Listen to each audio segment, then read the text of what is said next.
Hey, good morning. It is Family Day in British Columbia, so it's February 18th, 2018. Yeah, 218, kind of cool. And 2 years ago, I did something, it was actually yesterday, but 2 years ago to this day, I did something for the very first time, which was I shaved on Facebook Live for a reason. I wrote a blog about it yesterday, you may have seen it on Facebook, but what I did, hey Anne, I'd spent 3 weeks away from Debbie, which was Alicia. It was pretty different. It was planned. Our daughter was a missionary. She'd been away for nearly 4 years. She was going back to wrap up what she was doing on her base in Australia and come back. And Debbie decided that after 4 years, at least one of us should have at least had a glimpse of what life looked like in Australia for our daughter while she was at school and working as a full-time missionary. So Debbie was able to go. I didn't go. Financially, it didn't make a lot of sense. Physically, it didn't make a lot of sense. And it was midwinter.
Two years this year. Call me a wuss, but I'm very used to having somebody around me all the time. I get cold in bed if I'm alone. I need someone to talk to. I need someone to love. I need someone to encourage me. I need someone to just be there. It's just who I am. And as I say, if you haven't got that person, respect, because you have to be both encourager and nurturer, and that is an amazing thing. So I started something, and Queenie, hey, my friend all the way from China, and Jamie from Chilliwack, China and Chilliwack in the same room. How about that? That's cool. So I start, and look at this. It's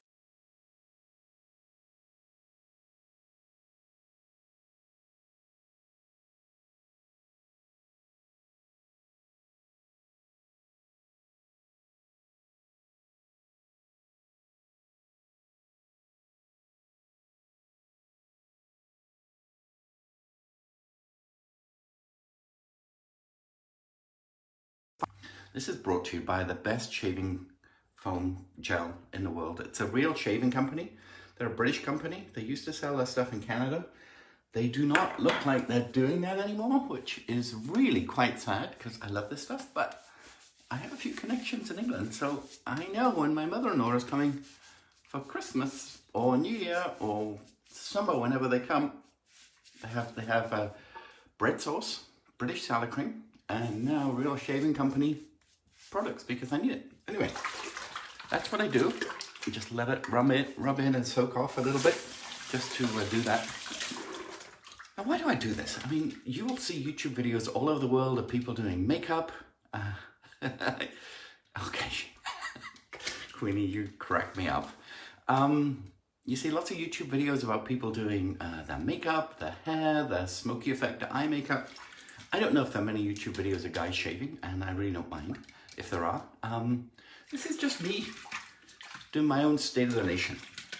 So I can probably use my Facebook. See, the camera's over there, but the screen's here. So maybe I'll go this way and you can just watch sideways. But I was just taking stock today when I was in the shower of our family. And Debbie and I, as I said, have been married a very long time, 32 years this year. Go Debbie. It's a partnership, but my goodness, I know I'm not the easiest person to live with. So we talked about that, and then Gemma got married last July, as you probably remember.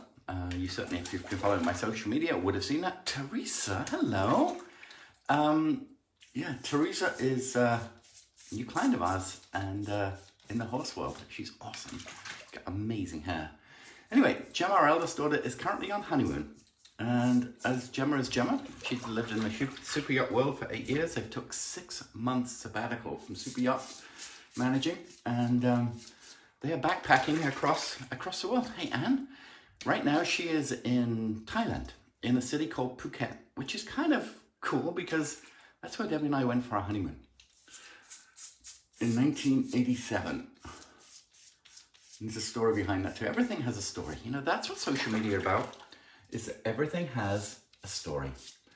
And we might not realize the value of that story, but the more you realize the value of your experiences and how to share them, the more people are going to hire you. If people hire you for your expertise, of course, as I said in the blog yesterday, they hire you really because you're a fit with who they are and what they're looking for. Hey, Susan, thank you very much. People hire you because of your life experience. They hire you because of your personality.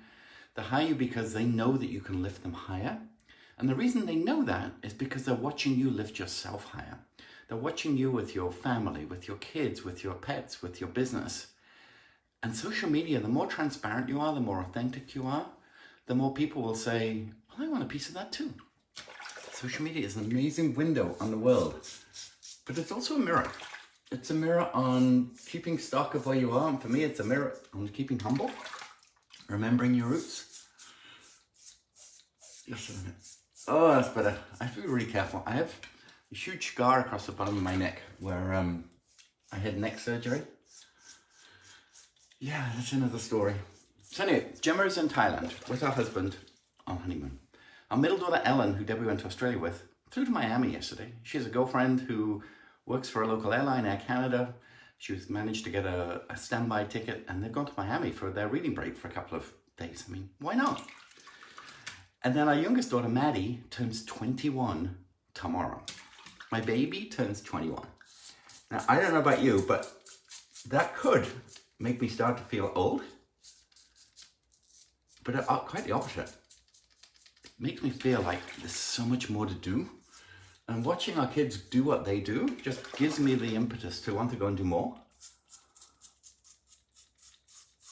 And we call that roots and wings. We hope that we've brought our kids up well enough that they've got enough roots, that they know who they are, they know what they believe in, they know they can always come home. 21 is when it all happens, Jordan, you betcha, man. But yeah, they're solid, and they can go travel, they can call us up, they can text, but they can do anything.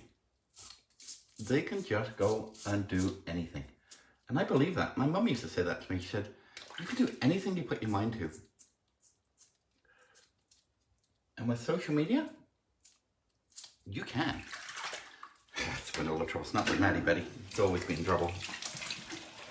But that's what, life's all about. Eric Moffat, dude. And my Isle of Man family's coming on. This is awesome. But here's the thing. A lot of people look at Debbie and I now and think, wow, they're doing so well. And, yeah, we kind of are. But it's the tough stuff that makes you get to where you get to. And, I was thinking about that again this morning in the shower. I mean, Debbie and I had our own business very early on, not long after we got married. And it failed miserably because of the economy just tanking. And I put our mortgage on the line to fund that business. And the only way I could get out of debt was to sell my house. I sold my car. We ended up moving into my parents' house for a good 6 months while we tried to sort of get back together again. I mean, not long married and you move back in with your parents, that wasn't fun. But it made me realize just how important it was to strategically plan when you set up a business. And I've never forgotten that, both for me and for our clients. And I was living in this wonderful country called the Isle of Man, which I love to this day. And just play a piece of Celtic music and my genes just kick right in and I feel, connection to the earth.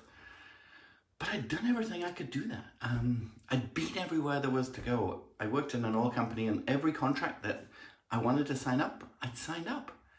And at 30 years old, I wasn't ready to sort of say, this is good enough. For a lot of people, it's good enough, and that's awesome. My family goes back over 1,000 years, and I love that, and I love to go back, but for me, it wasn't enough. So Debbie and I moved to the UK and lived in a way that was very tough. We lived just outside of London, and it was a very expensive place to live, and we survived. I'd like to say we thrived, but we didn't. We survived. We lived in a tiny house, 1,100 square feet, but we did it. And we brought up 3 kids and we survived. But I knew that was the stepping stone. I knew in my heart that we were going to do something more. And that something more involved a country called Canada. And it's funny, on my Instagram just popped up, and a company called Payjob Canada just started talking to me on Instagram. It's a pair of boots that I wear that I love, and I tagged them in some posts yesterday. Bit of a secret there. So we moved to Canada in 2002? Life's a roller coaster, right? It was a huge high. We had a lot of fun here. I didn't find work for nearly 9 months. It was remarkable how I couldn't find work. Queenie is 21 every year. Me too. I refuse to grow up. I refuse to be whatever age I'm supposed to be on the calendar. It's all about mental attitude, right? So I got a job in corporate. I worked for a department store. I really enjoyed it. I worked my tail off, and it didn't work out. You know, my ideas were bigger than what the company could contain. So 2004, I left there. I really didn't know what I was going to do. And thankfully, somebody put me in the direction of becoming self-employed. And I set up my own business in 2004 and did okay. 2008 was a banner year for so many reasons. The economy tanked. Maddie and I were in a really bad car accident. 2009, I had to have my neck replaced with titanium implants. And I had to rebuild. I had to rebuild my body, and I had to rebuild my business because we'd gone to nothing. You know, fast forward 10 years since 2009. Here we are. We have 6 full-time staff. We have a business that's doing over $1 million in sales. It's remarkable. And everything I wanted to do, I'm doing. Yeah, I'm speaking around the world. I'm sharing stages with some very big names who have become friends. I'm getting to help more and more people on a global basis through technology like Zoom, and loving it. You know, the more I help, the more creative I become. And at 53, I think I am this year. I think I am 53. 65, I might be 54 coming up. You know, numbers, whatever. I'm not really a numbers guy when it comes to age. But I still think, you know, when I turn 50, I'm only halfway through life. I went, wow, I just did the first half. Okay, now I'm looking for the second half. And that's how I show up in life. That's how I look at life. It's just one big adventure every single day. And I give gratitude for my friends on social media. I give huge gratitude for our team for making so many great decisions and helping our clients, you know, just excel in the world. I give thanks for our kids for what they're up to and the legacy that they're creating through Debbie and I, which is just amazing. And I give great gratitude for my friends. I have so many friends all over the world through social media, through speaking, through masterminding. It's an amazing thing. So today is Family Day in British Columbia. Family Day. It's a stat just to have time with family. We have one family member at home. She's downstairs in the basement with 2 of her friends because it's an early birthday dinner last night and they didn't get in till very late. Can't think what they were up to. So celebrate family, you know, extended family. I mean, we have so many people that call me dad. It's kind of interesting. And I love that because a lot of our girls' friends come and stay and they just like to be here. They feel safe. They feel like this is their home too. And we love that. And then friends all over. I mean, I call people sister all the time or brother because that's how I feel. You know, it's one big extended family. So thank you for listening in. Thank you for the 2nd anniversary of the Shaving Chronicles. I think this is like number 12 or 13. I really don't know. I didn't keep a record, but I could go back and check. I should. And I'm going to keep doing these because it's just a way of me staying in touch. It's a way of me being able to express gratitude, being able to ground myself, to get back into my humbleness and just realize just how grateful I am and how much God has given me. And it's an amazing thing. So thank you for joining me. Happy Family Day. If you're in the United States, happy President's Day. If you're in Europe, I don't know, happy Monday. Just be happy for something. Just realize that this life is just waiting for you to grab by the horns and run with it. And nothing is impossible in this day and age. I truly believe that, and it all starts with a story. It starts about who you are, where you've come from, what you can do, how you can help other people, lift them up, show other people how great they are, and it'll just reflect right back on you without having you to say anything at all. Alicia, you're so welcome. Thank you for the products. Debbie loves them. And yeah, happy Family Day, folks. And I will see you again on social media, and hopefully you'll join me for the next year.